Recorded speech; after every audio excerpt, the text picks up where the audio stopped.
الرحيم الحمد لله وكفى وسلام على عباده الذين اصطفى أما بعد فعن أبي الدرداء رضي الله عنه قال رسول الله صلى الله عليه وسلم ألا أنبئكم بخير أعمالكم وأزكاها عند مليككم وأرفعها في درجاتكم وخير لكم من إنفاق الذهب والورق وخير لكم من أن تلقوا عدوكم فتضربوا أعناقهم ويضربوا أعناقكم قالوا بلى قال ذكر الله أو كما قال صلى الله عليه وسلم۔ اللہ تعالیٰ یہ چاہتے ہیں کہ اللہ کے ایمان والے بندے اور بندیاں سب کے سب ہر وقت دل سے اللہ کی طرف متوجہ رہیں، ہر وقت اللہ کی یاد میں مصروف رہیں۔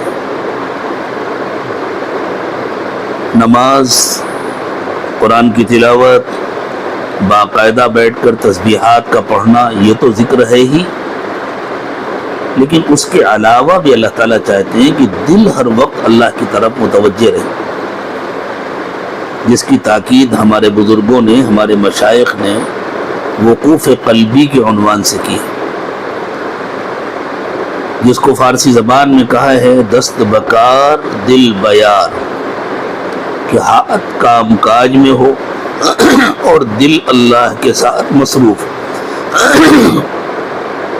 دل کا تو اور کوئی کام بھی نہیں ہے، بس یہی ایک کام ہے دل کا کہ وہ اللہ کی طرف متوجہ رہے، ہر وقت اللہ کی یاد میں مصروف رہے۔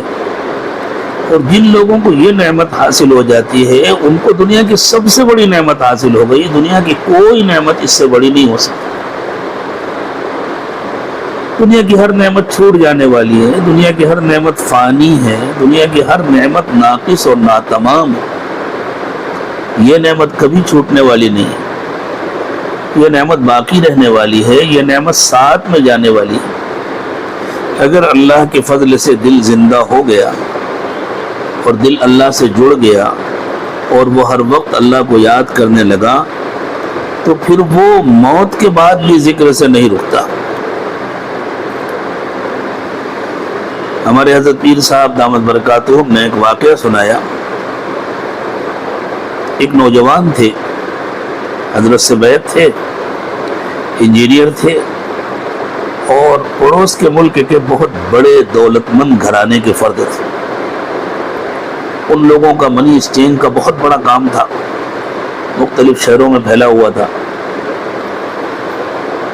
بس وہ نوجوان، وہ اللہ کے نیک و مقبول بندے، ان کا دل چاہتا تھا کہ میں اپنی زندگی پوری اپنے شیخ کی خدمت میں اور اللہ کی یاد میں گزار دوں۔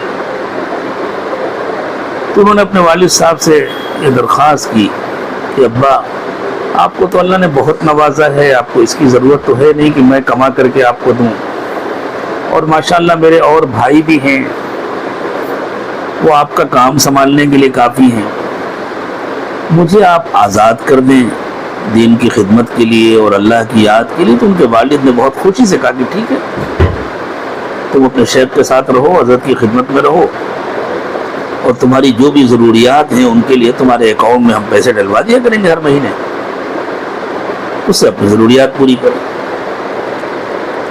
حضرت پیر صاحب نے بیان فرمایا کہ اس زمانے میں حضرت کی جو خانقاہ ہے معہد، اس کی تعمیر کا کام ہو رہا تھا۔ حضرت اکثر سفر میں رہتے تھے، بس وہ ان کاموں کی دیکھ بھال کرتے تھے، وہیں رہتے تھے خانقاہ میں، خوب اللہ کو یاد کرتے تھے، خوب ذکر کرتے تھے۔ کھانا، سونا، آرام، یہ بس بقدر ضرورت ہوتا تھا۔ ایک مرتبہ ایسا ہوا کہ وہ کہیں سفر کر رہے تھے، گاڑی کا ایکسیڈنٹ ہو گیا۔ ہر حادثہ جس کو ہم لوگ مصیبت سمجھتے ہیں وہ حقیقت میں مصیبت نہیں ہوتا۔ اگر وہ حادثہ اللہ کے قرب کا ذریعہ ہے تو وہ تو اللہ تعالیٰ کی طرف سے امتحان اور انعام ہوتا ہے۔ تو اللہ تعالیٰ اپنے اس نیک و مقبول بندے کو شہادت کی موت دینا چاہتے تھے۔ وقت پورا ہو گیا تھا، وقت سے پہلے تو کوئی نہیں مر سکتا، اور وقت کے بعد کوئی زندہ بھی نہیں رہ سکتا۔ تو ان کا حادثہ پیش آیا گاڑی کا، اور ایسا خطرناک ایکسیڈنٹ ہوا کہ ان کا بھیجا بکھر گیا۔ بھیجے کے بکھر جانے کے بعد انسان کی ایک منٹ بھی زندہ رہنے کا کوئی سوال نہیں، لیکن دل حرکت کر رہا تھا، یعنی فزیکلی ڈاکٹروں کا یہ کہنا تھا کہ دل زندہ ہے، وہ نے مشین میں رکھا ہوا ہے۔ اب جب حضرت سفر سے واپس آئے، حضرت کہیں سفر میں تھے، اطلاع ملی، سفر کو مختصر کیا، واپس پہنچے تو ڈاکٹروں سے جا کر کے کہا کہ بھائی اب اس بندے کا انتقال ہو گیا ہے، حادثہ پیش آ گیا ہے، اب آپ ان کا جسم ہمارے حوالے کریں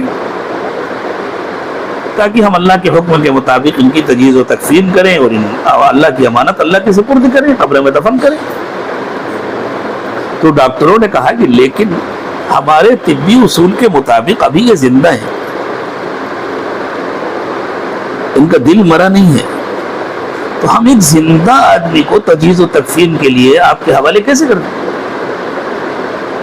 اور ان لوگوں کے خود یہ سمجھ میں نہیں آ رہا تھا کہ جب دماغ پھٹ گیا، بکھر گیا، تو یہ زندہ کیسے؟ تو حضرت نے فرمایا میں ان ڈاکٹروں کو لے کر کے بیٹھا اور ان کو سمجھایا کہ دیکھیں ایک لائن کے آپ ڈاکٹر ہیں، ایک لائن کے ہم ڈاکٹر ہیں، آپ چاہے جتنا انتظار کریں اس دل کو کبھی موت نہیں آئے گی۔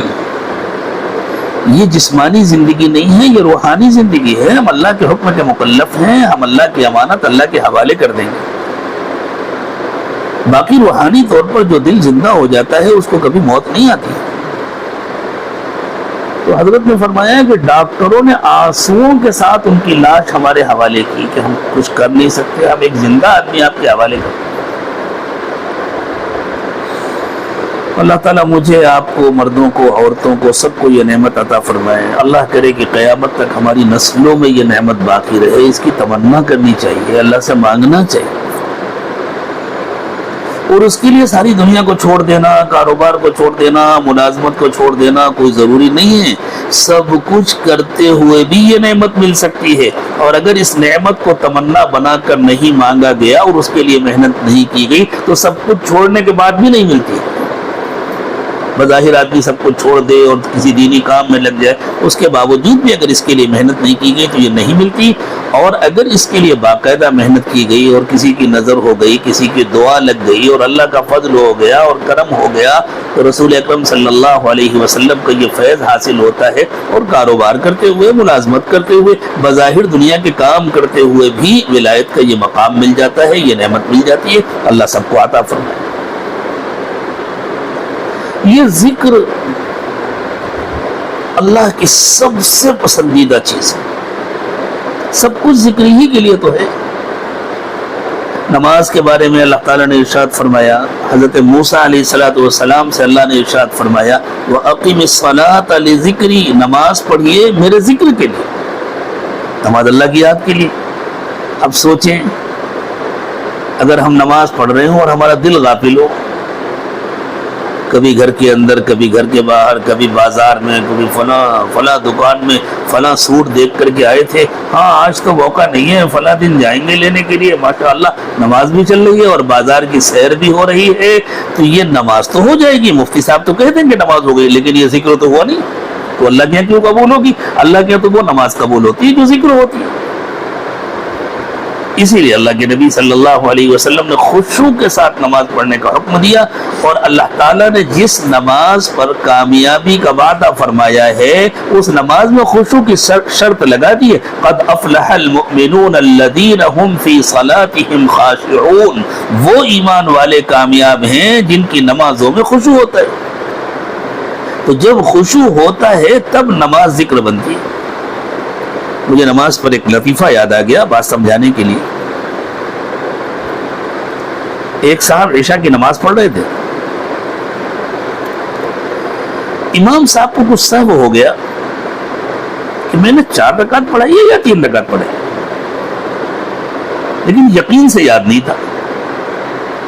اگلی صف میں جو لوگ تھے جو تکبیر اولیٰ کے پابند تھے ان کو بھی یقین نہیں ہو رہا تھا، کوئی کہہ رہا تھا 3 پڑھائیے، کوئی کہہ رہا تھا 4 پڑھائیے۔ امام صاحب یہ سوچ رہے تھے کہ بھائی شبہ ہو رہا ہے تو بہتر ہے کہ نماز دہرا لی جائے، لیکن کسی حتمی فیصلے پر کوئی نہیں پہنچ پا رہا تھا. ایک صاحب تھے, تھوڑا سا پیچھے صف میں رہتے تھے اور بظاہر کچھ زیادہ دیندار بھی نہیں تھے, لیکن نماز کے پابند تھے. انہوں نے کھڑے ہو کے کہا, امام صاحب 3 رکعت ہوئی ہے, 4 نہیں ہوئی ہے.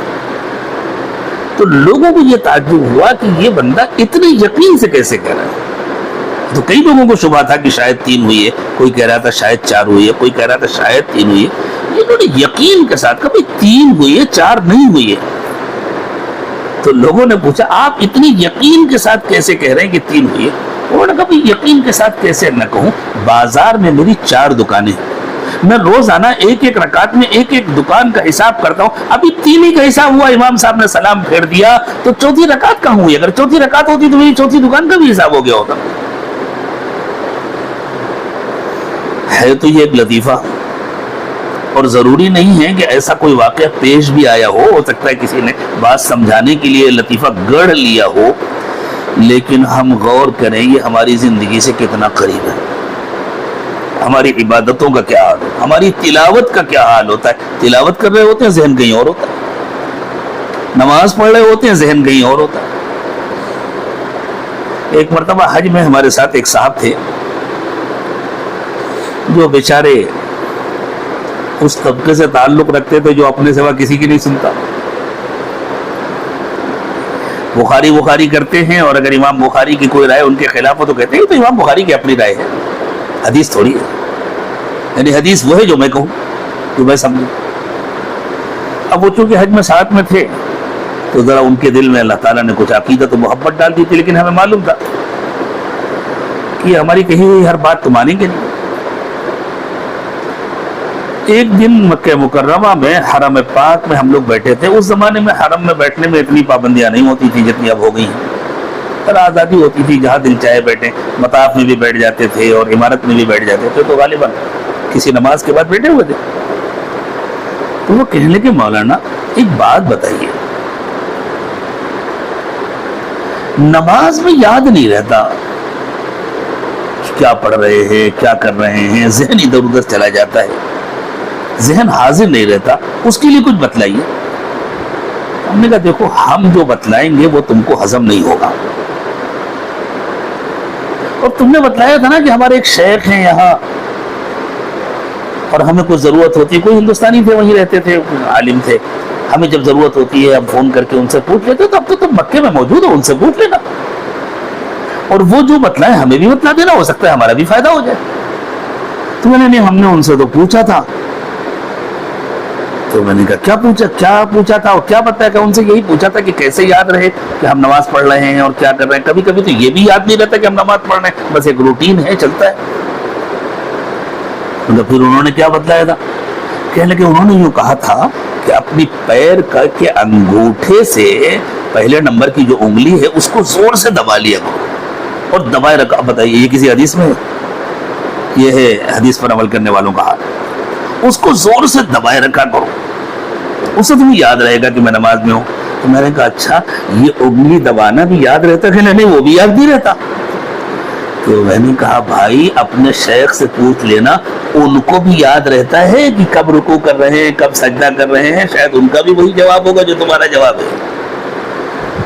تو ہم سے کہنے کہ پھر آپ کچھ بتائیے. ہم نے کہا ہم ہرگز نہیں بتلائیں گے, اس لیے کہ ہم جو بتلائیں گے وہ تمہیں ماننا نہیں ہے. تم جاؤ اپنے شیخ کے پاس, اللہ کا شکر ہے ہم جو بتلاتے ہیں اس سے فائدہ ہوتا ہے, لیکن تم کو نہیں بتلائیں. ہم معلوم تھا. ہم ان سے کہیں گے مراقبہ کرو تو وہ کہیں گے مراقبہ کہاں سے ثابت ہے. ہم ان سے کہیں گے وقوف قلبی کا اہتمام کرو تو وہ کہیں گے وقوف قلبی کیا چیز ہے, کہاں سے ثابت ہے. تو ہم ان کو کہاں مطمئن کرتے ہو, بحث کرنے کے لیے گئے نہیں تھے وہاں. تو اللہ تعالیٰ نے نماز بھی فرض فرمائی ہے ذکر کے لیے, لیکن نماز ذکر تبھی بنتی ہے جب نماز میں خشوع ہو. ساؤتھ افریقہ کے ایک بڑے عالم ہمارے حضرت پیر صاحب دامت برکاتہم کے ساتھ مکہ مکرمہ میں کعبۃ اللہ کا طواف کر رہے تھے. طواف کے درمیان انہوں نے حضرت سے پوچھا کہ حضرت نماز میں کوئی وسوسہ نہ آئے اور پوری توجہ اللہ کی طرف رہے, اس کے لیے کیا کرنا چاہیے؟ دیکھیں نماز میں کوئی وسوسہ نہ آئے یہ مقام تو انبیاء کرام علیہم السلام کے علاوہ امت میں کسی کسی کو حاصل ہوتا ہے. اس کی تمنا تو ہونی چاہیے، لیکن اگر یہ نہیں ملا تب بھی کوئی حرج نہیں ہے. لیکن نماز میں شیطان وسوسہ ڈالے اور وہ فوراً الگ ہو جائے. شیطان وسوسہ ڈالے اور انسان کو ہٹا نہ سکے، اس کی توجہ نہ ہٹا سکے، یہ بھی ولایت کا بہت بلند مقام ہے. یہی مل جائے ہم لوگوں کو تو ہم سب ولی کامل ہو. وہ ہماری توجہ ہٹانے میں کامیاب نہ ہو سکے، آتا رہے ڈلتا رہے وسوسہ. گویا ٹریفک چل رہا ہے، وہ ریلیز ہوتی رہے، ادھر سے ادھر چلا جائے، ادھر سے ادھر چلا جائے، ہم اللہ کی طرف متوجہ. تو حضرت نے ان سے فرمایا کہ مولانا، جب کوئی آدمی فائٹنگ کی مشق کرتا ہے تو وہ رنگ میں اترنے کے بعد مشق نہیں شروع کرتا، پہلے مشق کرتا ہے پھر رنگ میں اترتا ہے. یہ مراقبے اسی لیے تو سکھائے جاتے ہیں. یہ طویل مراقبے اسی لیے تو ہے تاکہ دیر تک اللہ کی طرف دل متوجہ رہے، اس کی عادت ہو جائے. پھر انشاءاللہ نماز میں بھی دل متوجہ رہے گا، روزے میں بھی دل متوجہ رہے گا، حج میں بھی دل متوجہ رہے گا. پھر زکوٰۃ اور خیرات بھی صرف اللہ کے لیے ہوگی، کسی اور کی طرف خیال بھی نہیں جائے گا. انشاءاللہ سارے اعمال میں اخلاص آ جائے گا جب دل اللہ سے جڑ جائے گا. تو اللہ تعالیٰ چاہتے ہیں کہ ہر وقت بندہ اور بندی اللہ کی یاد میں رہے. حضور اکرم صلی اللہ علیہ وسلم نے ایک موقع پر ارشاد فرمایا ہے کہ جب جنتی جنت میں چلے جائیں گے تو ان کو دنیا کی کسی چیز کا افسوس نہیں ہوگا کہ فلاں چیز نہیں ملی، فلاں چیز رہ گئی. چھوٹے گھر میں رہتے تھے، بڑا مل جاتا، سادہ کھانا کھاتے تھے اور اچھا کھانا مل جاتا، پرانی گاڑی میں چلتے تھے، نئی گاڑی میں، وہ سب بھول جائیں گے. جنت کی نعمتیں دیکھ کر کے دنیا کی اچھی سے اچھی گاڑیاں وہاں کسی کام کی نہیں ہوں گی. وہاں جو نعمتیں اللہ تعالیٰ عطا فرمائیں گے ان کے مقابلے میں ساری دنیا کی نعمتیں کچھ بھی نہیں. لیکن رسول اللہ صلی اللہ علیہ وسلم نے فرمایا ایک چیز ہے جس پر جنتیوں کو افسوس ہوگا، ان کی زندگی کا جو پل اللہ کی یاد کے بغیر گزر گیا ہوگا اس پل پر افسوس ہوگا. جو سیکنڈ اللہ کی یاد کے بغیر گزر گیا ہوگا اس سیکنڈ پر افسوس ہوگا کہ اس سیکنڈ میں ہم اور کچھ کما سکتے تھے، اور کچھ حاصل کر سکتے تھے. ہم سوچیں ہماری زندگی کے جو اوقات ہیں وہ گھنٹہ ہو یا منٹ ہو یا سیکنڈ ہو، مسلسل گزر رہے نا. صبح سے اب تک، فجر کی نماز سے لے کر کے اب تک جتنا وقت گزر گیا وہ ختم ہو گیا ہماری زندگی سے، اب کبھی واپس نہیں آئے گا. گویا اتنے وقت کے لیے ہم مر گئے. انسان بڑا خوش ہوتا ہے کہ وہ جی رہا ہے، حقیقت یہ ہے کہ وہ ہر پل مر رہا ہوتا ہے. ہمیں اللہ تعالیٰ نے جتنی عمر عطا فرمائی ہے، جب ہم اس عمر کو پورا کر لیں گے تو ہم مکمل مر جائیں گے، چلے جائیں گے. جتنے سے ہم آگے بڑھتے جا رہے ہیں اتنے سے تو ہم مرتے جا رہے ہیں نا. ایک شخص جس کا انتقال ہو گیا، اب وہ لوٹ کر کے دنیا میں آ کر کے کوئی عمل نہیں کر سکتا، کوئی نیکی نہیں کر سکتا. ہماری زندگی کا جو وقت گزر گیا ہم بھی تو اس میں لوٹ کر کے کوئی نیکی نہیں کر سکتے، ہم بھی تو اس میں لوٹ کر کے کوئی عمل نہیں کر سکتے. تو یہ جو گزرا ہوا وقت ہے وہ ہمارے لیے اور ایک مردے کے لیے بالکل برابر ہے. بس فرق صرف اتنا ہے کہ ابھی ہمارا سارا وقت نہیں گزر گیا، ابھی ہمارے پاس کچھ موقع باقی ہے جس میں ہم اپنے گناہوں سے توبہ کر لیں، جس میں ہم اپنی غلطیوں کی تلافی کر لیں، جس کا ہم صحیح استعمال کر لیں. اور جس کی موت کا وقت آ گیا اس کا سارا وقت گزر گیا. ایک دن ہمارا بھی سارا وقت گزر جائے گا، اور یہ کب ہوگا کسی کو نہیں معلوم. جب اللہ کی طرف سے وقت آ جائے گا کبھی کبھی کھڑے ہو جاتا ہے، پتہ بھی نہیں چلتا، صاف نظر آتا ہے یہ حادثہ پیش آ رہا ہے، یہ ہو رہا ہے، اور آدمی اپنے کو بچانے کی پوزیشن میں نہیں ہوتا اور کچھ بھی نہیں ہو جاتا. تو اللہ تعالیٰ سب کی حفاظت فرمائے اور ہمیں ایک ایک پل کی قدر کرنے کی توفیق عطا فرمائے. آج کی مجلس میں آج کا جو سبق ہے، جو سیکھ کر کے جانا ہے ہم سب کو، کہنے والے کو بھی اور سننے والے مردوں کو بھی اور خواتین کو بھی، وہ سبق یہی ہے کہ اب ہم کو مستقل اس کی مشق کرنی ہے کہ ہماری زندگی کا کوئی پل، کوئی لمحہ اللہ کی یاد کے بغیر نہ گزرے. بزرگوں نے فرمایا کہ جب بندہ یا بندی مراقبہ کرنے بیٹھتے ہیں اور دل اللہ سے لگا لیتے ہیں اور اس کے بعد نیند آ جاتی ہے تو نیند سے کوئی فرق نہیں پڑتا، دل اللہ کی یاد میں مصروف رہتا ہے. اور وہ پورا وقت اللہ کی یاد میں شمار ہوتا ہے.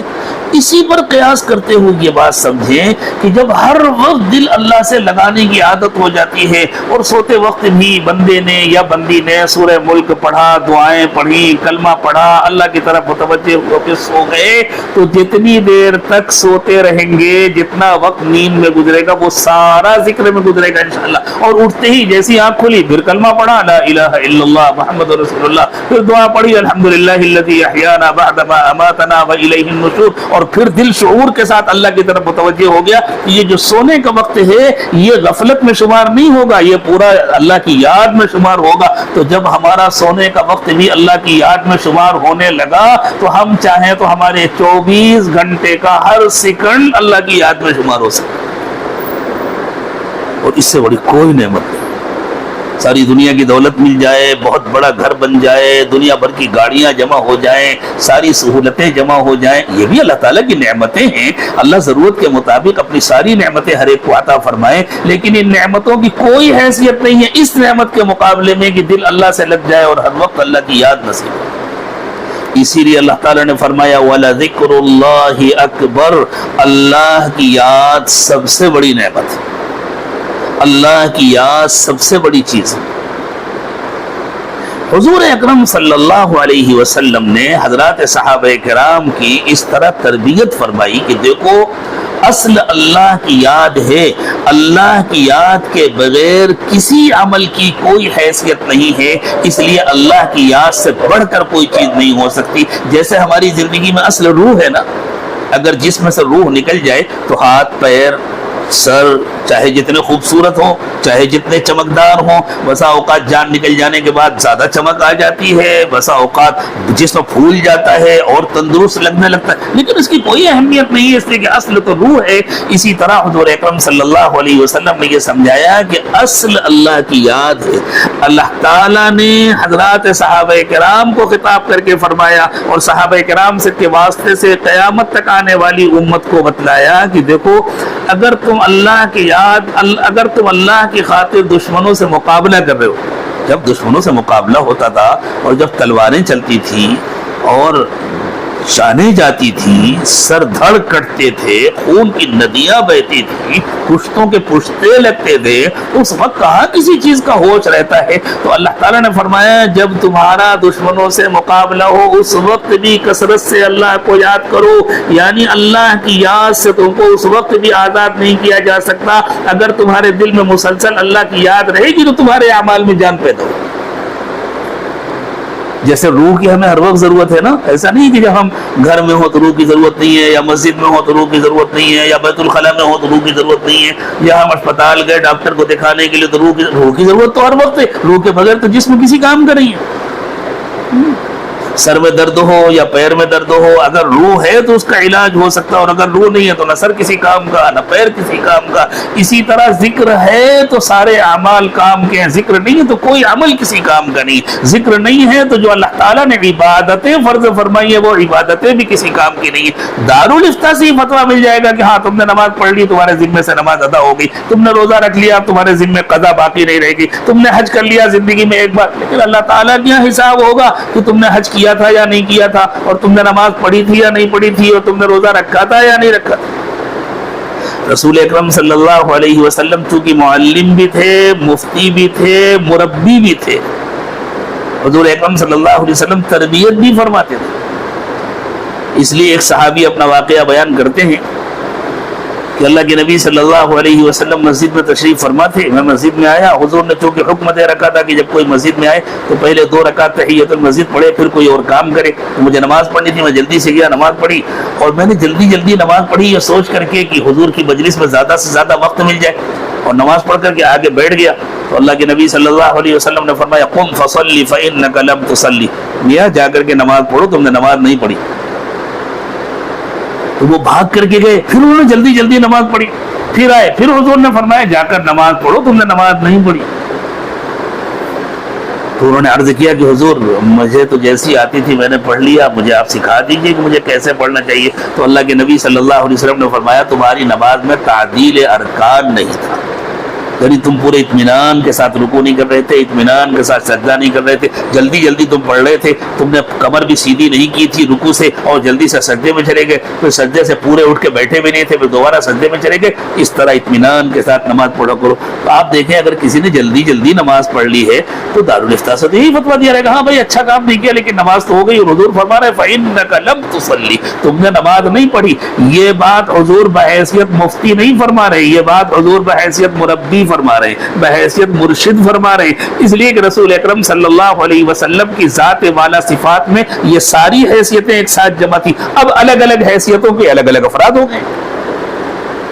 یہ تو اللہ تعالیٰ کے جا کے معلوم ہوگا کہ ہم نے نماز پڑھی تھی یا نہیں، اور ہم نے تلاوت کی تھی یا نہیں. گھنٹوں بیٹھ کر تلاوت کی، کئی پارے پڑھے، ہو سکتا ہے کہ ایک لفظ بھی تلاوت میں شمار نہ ہو، اور یہ بھی ہو سکتا ہے کہ تھوڑی سی تلاوت کی، چند صفحات پڑھے اور وہ اعلیٰ درجے کی تلاوت ہو. دل اس طرح اللہ کی طرف متوجہ ہو کہ وہ دوسروں کی منزل تلاوت سے زیادہ اہم ہو جائے اور اللہ کے یہاں قبول ہو جائے.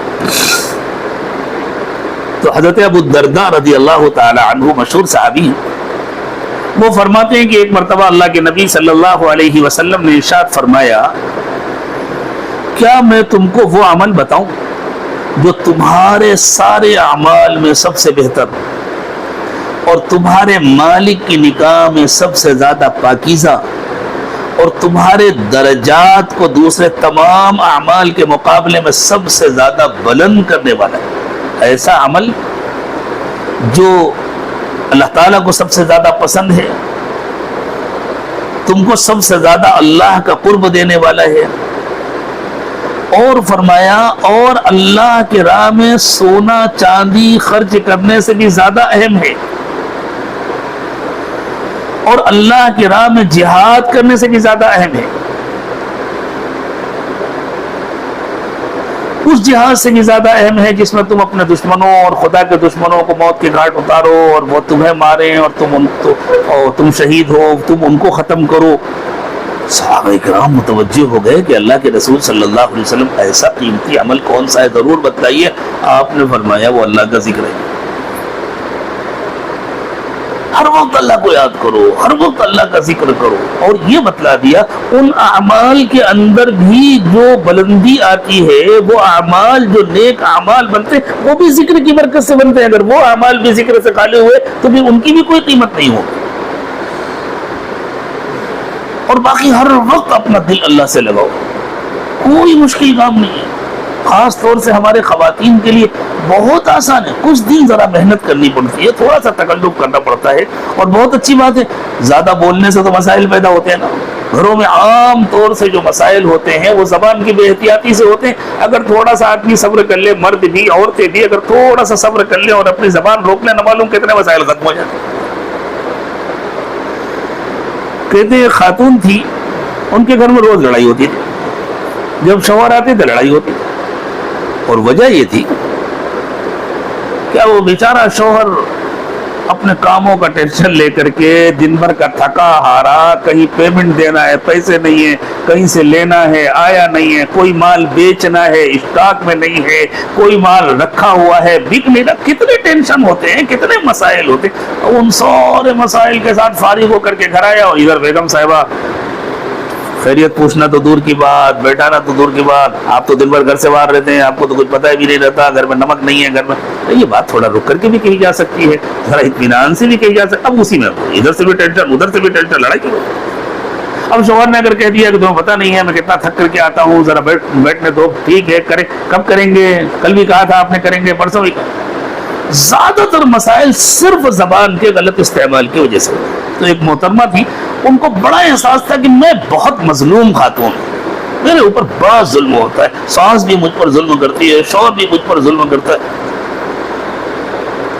تو ایک مولوی صاحب کے پاس گئے کہ مولوی صاحب کوئی دعا بتا دیجئے، کوئی تعویذ دے دیجئے، میرے اوپر بڑا ظلم ہوتا ہے، میرا شوہر اچھا ہو جائے، مجھ سے محبت کرنے لگے. مولوی صاحب نے حالات سنے، ذرا سمجھدار آدمی تھے وہ بھی، وہ سمجھ گئے معاملہ کیا. تو انہوں نے کہا دیکھو ہم تمہیں دعا نہیں بتلائیں گے، تم ایک بوتل میں پانی لے آؤ، ہم تم کو پانی دم کر کے دے دیں گے. جب تمہارے شوہر آیا کہ نا، جیسے تم کو اندازہ وہ آئے فوراً وہ پانی پی لیا کرو، لیکن خبردار حلق سے نیچے نہ اتارنا، بس منہ میں رکھے رہنا. پھر کوئی لڑائی ہو تو بتلانا. اب صاحب انہوں نے پانی منہ میں لے لیا. اب جب منہ میں پانی ہے تو بولیں کیسے؟ اب شوہر نے اگر کوئی بات کہی تو انہوں نے خالی اشارہ کر دیا جو کہ ماشاءاللہ گھر کے حالات بہت اچھے ہو گئے, بہت خوشگوار ہو گئے. وہ آئیں کہ حضرت بہت فائدہ ہوا مجھے اس پانی سے. مولوی صاحب نے کہا کہ میں نے کچھ پھونک کر کے نہیں دیا تھا, میں نے صرف تمہاری زبان بند کرائی تھی, اب سمجھ میں آ گیا, تھوڑا سا صبر کیا کرو, خاموش رہو, انشاءاللہ گھر میں پیار و محبت کا ماحول بن جائے. تو تھوڑا سا ہماری خواتین ذرا اپنی زبان کو روکیں اور دل اللہ سے لگانے کی مشق کریں. آج سے یہ نیت کر کے جائیں انشاءاللہ کہ ہم دل اللہ سے لگائیں گے. بچوں کو اسکول کے لیے تیار کر رہی ہیں, زبان کا تو کوئی کام نہیں, ہاتھ کا کام ہے نا, بس دل اللہ کی طرف متوجہ رہے, دل اللہ سے لگا رہے اور زبان خاموش رہے. اسی طرح کچن میں کام کر رہی تو دل کا تو کوئی کام ہے نہیں, دل اللہ کی طرف لگا رہے. انشاءاللہ کھانے میں نور بھی آئے گا, کھانے میں برکت بھی ہوگی اور پورے گھر میں برکتوں کی بارش ہوگی انشاءاللہ. نماز پڑھ کر کے فارغ ہوئی, مصلی میں تھوڑی دیر بیٹھ جائیں, مراقبہ کر لیں. اس کے علاوہ جو بھی کام کرنا ہے بس اس کی مشق کریں کہ ہر وقت دل اللہ کی طرف متوجہ رہے, ہر وقت دل اللہ کی طرف متوجہ رہے, ہر وقت اللہ کی یاد کا اور ذکر کا اجر و ثواب ملے گا انشاءاللہ. ایک دوسری روایت ہے, حضرت ابو سعید خدری رضی اللہ تعالی عنہ راوی ہیں, یہ بھی بہت مشہور صحابی ہیں.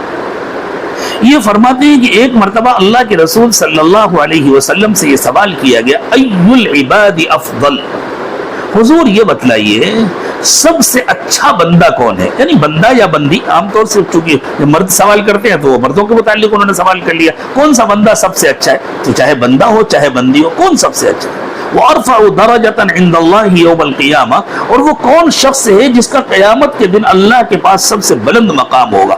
حضور نے فرمایا الذاکرون اللہ کثیرا والذاکرات, وہ مرد جو کثرت سے اللہ کو یاد کرتے ہوں گے, وہ عورتیں جو کثرت سے اللہ کو یاد کرتے ہیں. کسی کو فیکٹری جانا ہے, دکان جانا ہے, گھر سے نکلے بس دل اللہ سے لگا رہے.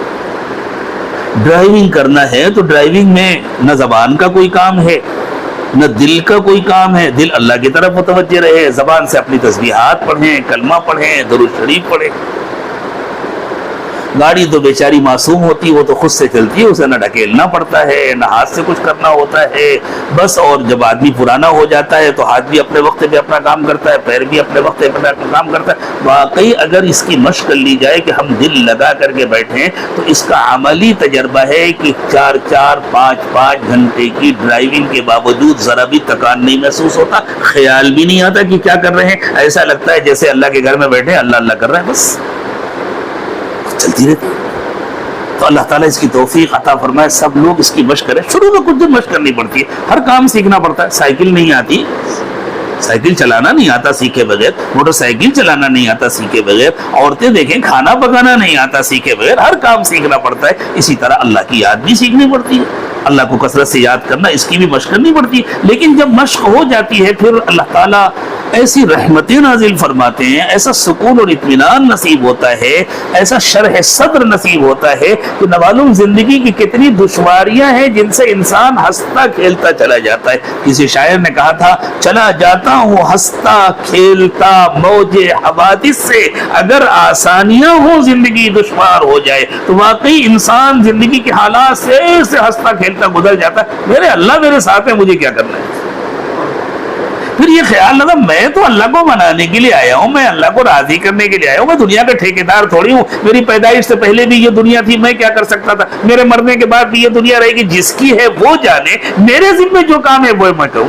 پریشانی اس وقت ہوتی ہے جب آدمی اپنے کو, مرد ہو یا عورت, جب لوگ اپنے کو دنیا کا ٹھیکیدار سمجھ لیتے ہیں, خاص طور سے دیندار لوگ جب اپنے آپ کو دنیا کا ٹھیکیدار سمجھ لیتے ہیں اور یوں سمجھتے ہیں ساری دنیا کی اصلاح کرنا ہمارے ذمہ, ساری دنیا میں یہ فلاں کام کرنا ہمارے ذمہ. یہ ہم ٹھیکیدار نہیں ہے. اللہ تعالیٰ نے اپنے نبی صلی اللہ علیہ وسلم سے فرمایا آپ سب کی ہدایت کے ٹھیکیدار نہیں ہیں. لست علیہم بمسیطر الا من تولی وکفر. بڑا عجیب لہجہ ہے یہ, لست علیہم بمسیطر, آپ ان کے ٹھیکیدار نہیں ہیں, آپ ان کے لیے داروغہ بنا کر کے نہیں بھیجے گئے. اگر کوئی آپ کی بات نہیں مانتا, آپ نے سمجھا دیا, نہیں مانتا, حوالے کیجئے اس کو اللہ کے. الا من تولی وکفر فیعذبہ اللہ العذاب الاکبر. جو منہ موڑتا ہے اور نافرمانی کرتا ہے اور ناشکری کرتا ہے اس کو اللہ تعالیٰ عذاب دیں گے, آپ اس کو چھوڑ دیجئے.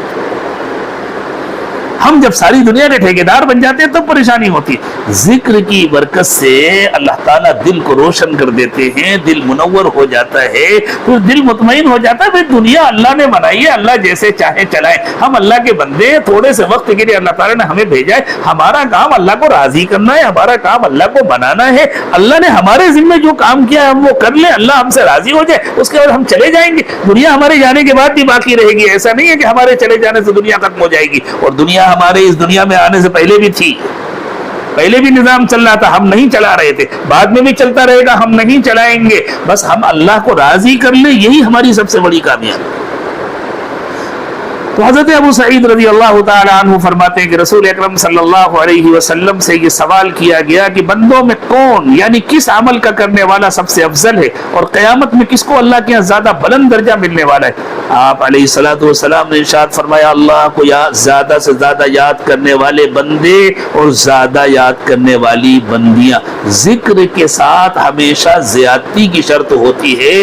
ذکر زیادتی کے ساتھ تبھی ہو سکتا ہے جب قلب سے ہو, کہ دل ہر وقت اللہ سے لگا رہے. ہر وقت آدمی زبان سے نہیں یاد کر سکتا, ہر وقت آدمی نماز نہیں پڑھ سکتا, ہر وقت آدمی قرآن نہیں پڑھ سکتا. قرآن کو خود اللہ نے ذکر کہا ہے, انا نحن نزلنا الذکر وانا لہ لحافظون. نماز کے بارے میں فرمایا نماز ذکر کے لیے, لیکن آدمی ہر وقت نماز نہیں پڑھ سکتا, آدمی ہر وقت قرآن نہیں پڑھ سکتا, آدمی ہر وقت درود شریف اور استغفار اور تسبیحات اور کلمہ نہیں پڑھ سکتا, لیکن دل سے ہر وقت آدمی اللہ کو یاد کر سکتا ہے. تو اللہ تعالیٰ چاہتے ہیں جب زبان سے پڑھنے کا وقت ہو تو زبان سے پڑھو, جب تلاوت کرنے کا وقت ہو تو تلاوت کرو, جب نماز پڑھنے کا وقت ہو تو نماز پڑھو. لیکن یہ سب بھی ذکر اسی وقت بنے گا جب دل اللہ کی طرف متوجہ ہوگا, اور باقی اوقات میں بھی دل کو اللہ کی طرف متوجہ رکھو. اپنے دکان میں, اپنی فیکٹری میں, حتیٰ کہ جب اس کی مشق ہو جاتی ہے تو بندہ کسی سے بات کر رہا ہوتا ہے, کسی کے ساتھ کوئی ڈیلنگ کر رہا ہوتا ہے اور اس کا دل اللہ سے جڑا ہوتا ہے, فون پر کسی سے بات کر رہا ہوتا ہے اور اس کا دل اللہ سے جڑا ہوتا ہے.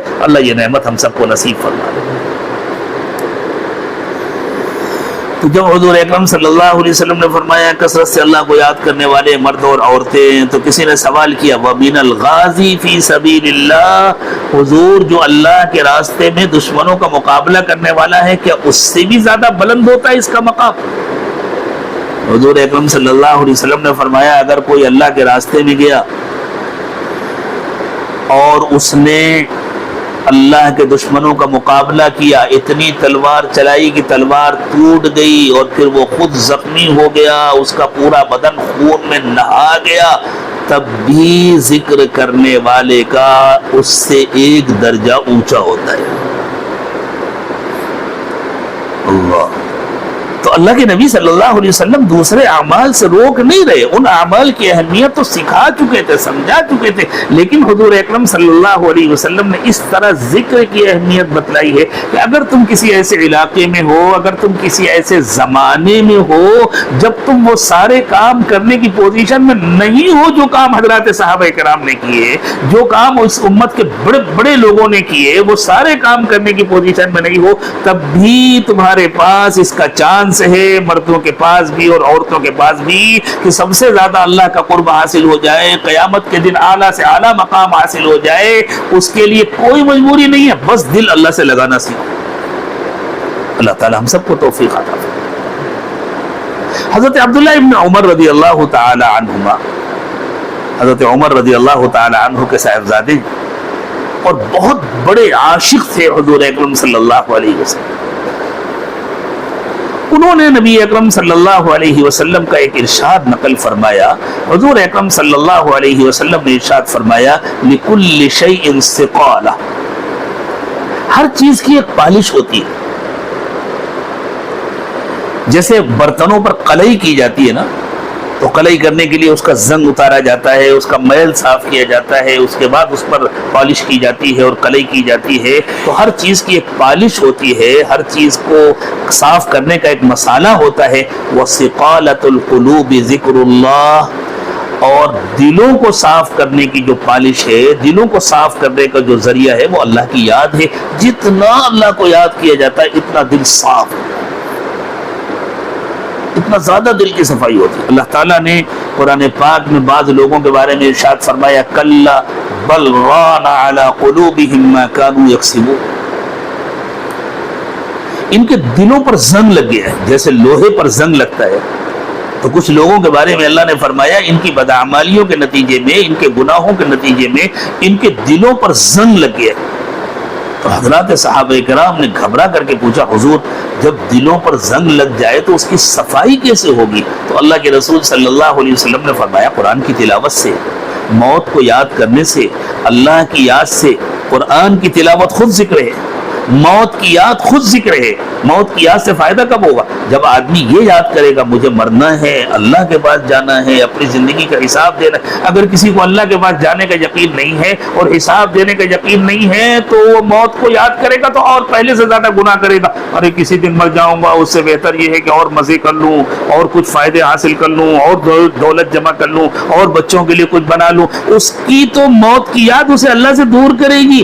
موت کی یاد بھی تبھی مفید ہوگی جب وہ ذکر پر، تبھی مفید ہوگی جب انسان کو یہ خیال آئے کہ مرنے کے بعد مجھے اللہ کے پاس جانا ہے، اپنی زندگی کا حساب دینا، یہی تو ذکر ہے۔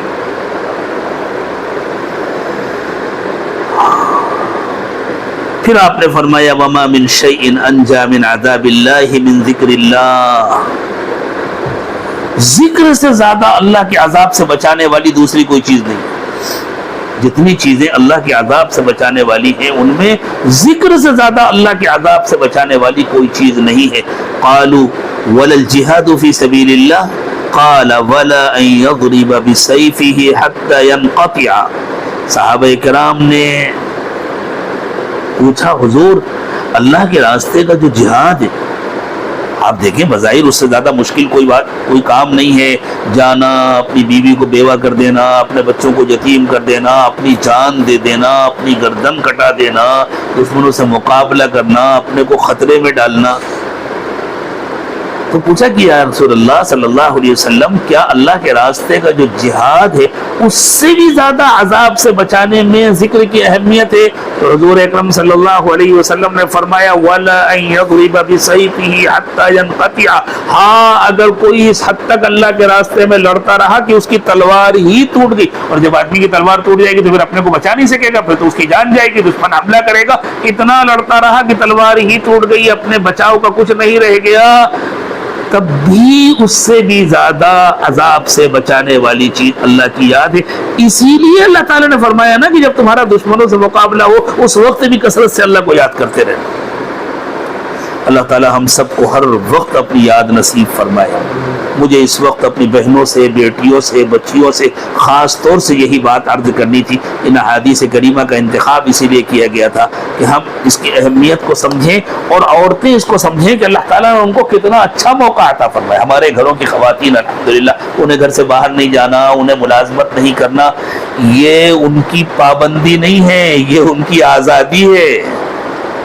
ان کے اوپر کوئی بوجھ نہیں ہے، ان کے اوپر اخراجات کا بوجھ نہیں ہے، وہ گھروں میں ملکہ بن کر کے رہتی ہے، وہ اپنے گھروں میں الحمدللہ رانی بن کر کے رہتی ہیں۔ اللہ کرے کہ ہماری مستورات اس نعمت کی قدر کریں تو اللہ تعالیٰ نے ان کو موقع عطا فرمایا، خوب اللہ سے دل لگائے، جب موقع ملے تلاوت بھی کریں، تسبیحات بھی پڑھیں، صبح و شام کی تسبیحات کا اہتمام کریں، نمازوں سے پہلے، نمازوں کے بعد جتنا وقت ملے مراقبہ کریں، اور اس کے علاوہ گھر کی صفائی کرتے ہوئے، گھر کے کام کرتے ہوئے، عورت کا اپنے گھر کی صفائی کرنا کوئی عیب کی بات نہیں۔ حضرت مفتی تقی عثمانی صاحب دامت برکاتہم نے ایک موقع پر ارشاد فرمایا کہ عورت تو عورت ہی والا کام کرے گی، وہ کہیں جا کر ملازمت کرے گی، کسی ہوٹل میں جا کر کے غیروں کے لیے بستر لگائے گی اور چادر بچھائے گی، وہ عزت ہے؟ یا اپنے شوہر کے لیے اور اپنے بچوں کے لیے کرنا عزت ہے؟ وہ غیروں کے لیے کھانا پکائے گی، اس سے زیادہ عزت یہ ہے کہ وہ اپنے گھر میں کھانا پکائے۔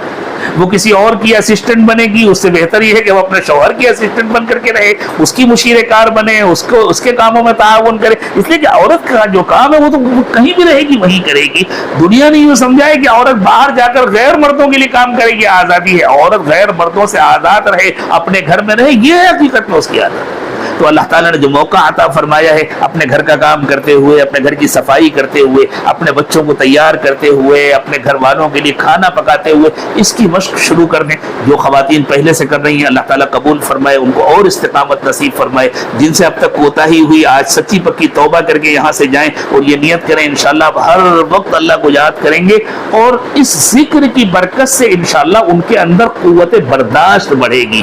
اور آپ دیکھیں جب برداشت کی قوت بڑھے گی، جب جب صبر کی طاقت بڑھے گی اور ہر بات کا آپ پلٹ کر جواب نہیں دیں گی تو آپ کو خود محسوس ہوگا کہ ہمارے گھر میں تو پہلے کے مقابلے میں زیادہ رحمتوں اور محبتوں کی بارش ہونے لگی ہے، اور اس ذکر کی برکت سے انشاءاللہ فرشتوں کی آمد و رفت ہوگی۔ گھروں میں سیریل وغیرہ دیکھنا بند ہونا چاہیے، گھروں کو گناہوں سے خالی کرنا چاہیے، جو وقت بچے۔ خواتین کہتی ہمارے پاس وقت بہت فالتو رہتا ہے، ہم کہاں لگائیں؟ وقت اس کے بعد فالتو رہتا ہے جس کو اللہ کی یاد کی فکر نہیں ہے۔ جس کو اللہ کی یاد کی فکر ہے اسے تو سارا وقت کم پڑ جاتا ہے، اسے لگتا ہے اور وقت مل جاتا تو ہم اور اللہ کو یاد کرتے، تو اس کے نتیجے میں انشاءاللہ گھروں سے بیماریاں ختم ہوں گی، گھروں سے پریشانیاں ختم ہوں گی، گھروں سے بے برکتی ختم ہوگی۔ اللہ تعالیٰ روزی میں بھی برکت دیں گے، اعمال میں بھی برکت دیں گے، اللہ تعالیٰ اوقات میں بھی برکت دیں گے۔ اللہ ہم سب کو برکتوں سے مالا مال فرمائے، اپنی رحمتوں سے نوازے، اور ہر قسم کی جسمانی اور روحانی بیماریوں سے مردوں کی، عورتوں کی، بوڑھوں کی، بچوں کی اللہ سب کی حفاظت فرمائے۔ وآخر دعوانا ان الحمدللہ رب العالمین۔ توبہ کے کلمات پڑھائے جائیں گے۔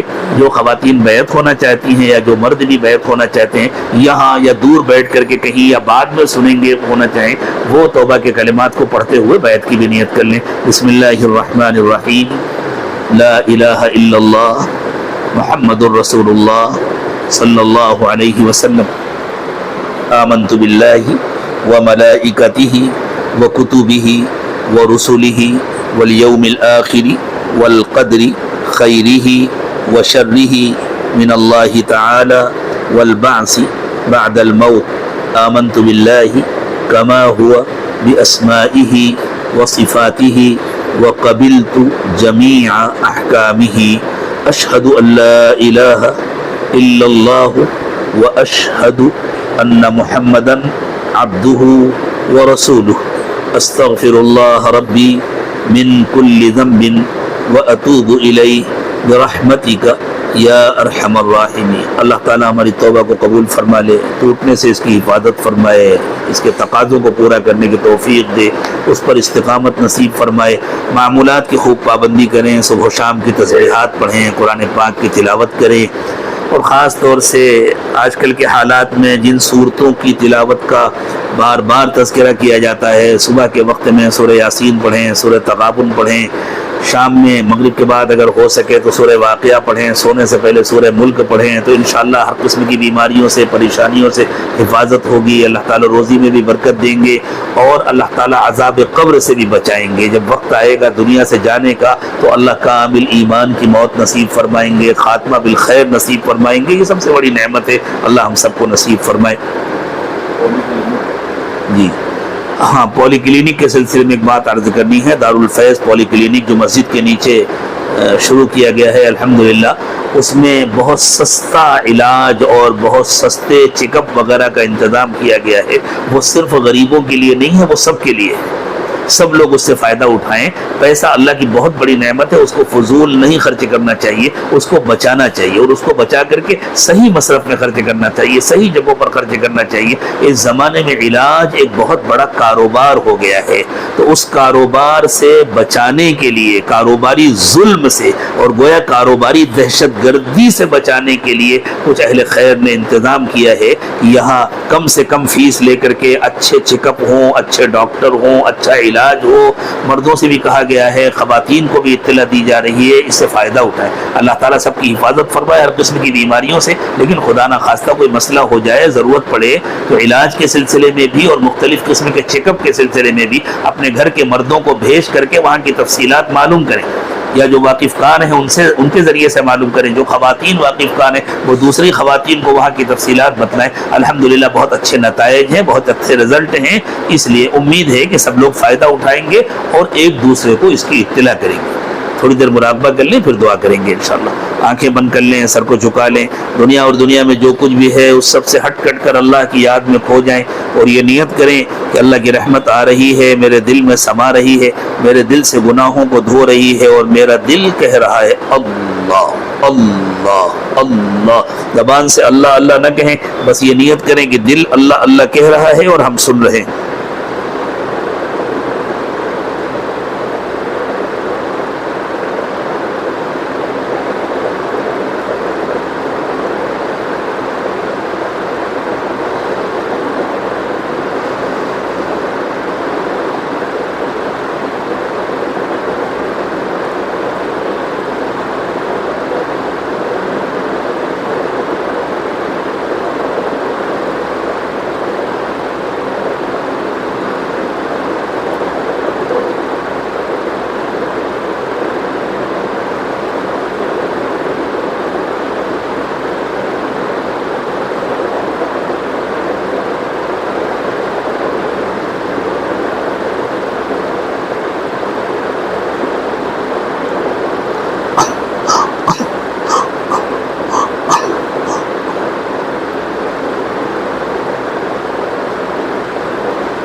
لا الہ الا اللہ محمد رسول اللہ صلی اللہ علیہ وسلم. دعا فرمانا. سبحان ربی العلی العلی الوہاب.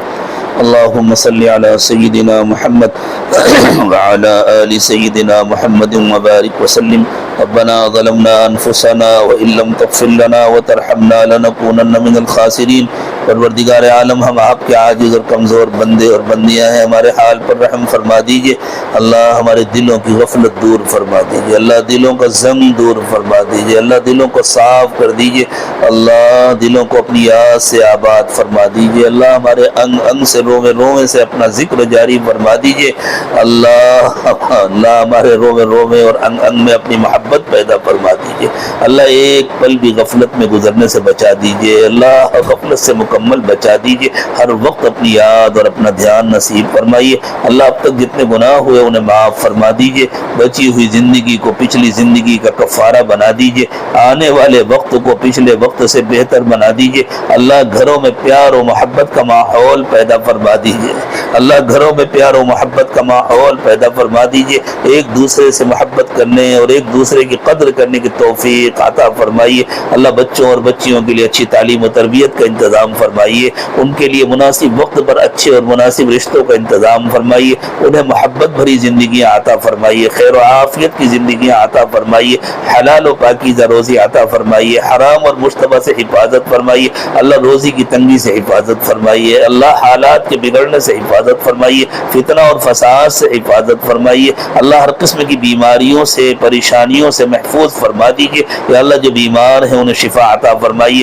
جو پریشان حال ہیں ان کی پریشانیاں دور فرما دیجیے. اللہ سب کی جائز تمنائیں اور مرادیں پوری فرما دیجیے. اٹکے ہوئے کام بنا دیجیے. الجھے ہوئے کام سلجھا دیجیے. دنیا اور آخرت کی پریشانیوں سے بچا دیجیے. اللہ آپ ہم سے راضی ہو جائیے. اپنے رضا والے اعمال نصیب فرمائیے. اپنی ناراضگی سے اور ناراضگی کے اسباب سے حفاظت فرمائیے. اللہ دین کی بھی حفاظت فرمائیے. دینداروں کی حفاظت فرمائیے. دینی کاموں کی حفاظت فرمائیے. اللہ دینی کاموں کی حفاظت فرمائیے. دینی مقامات کی حفاظت فرمائیے. ہمارے تینوں حرموں کی تمام مدارس مساجد خانقاہیں اور دعوت و تبلیغ کے تمام مراکز کی حفاظت فرمائیے. اللہ جو مانگا وہ بھی عطا فرمائیے. جو مانگنا چاہیے نہیں مانگ سکے وہ بھی عطا فرمائیے. اللہ بغیر مانگے عطا فرمائیے. مانگنے کا سلیقہ عطا فرمائیے. ربنا تقبل منا انك انت السميع العليم وتب علينا انك انت التواب الرحيم. سبحان ربك رب العزة عما يصفون وسلام على المرسلين والحمد لله رب العالمين.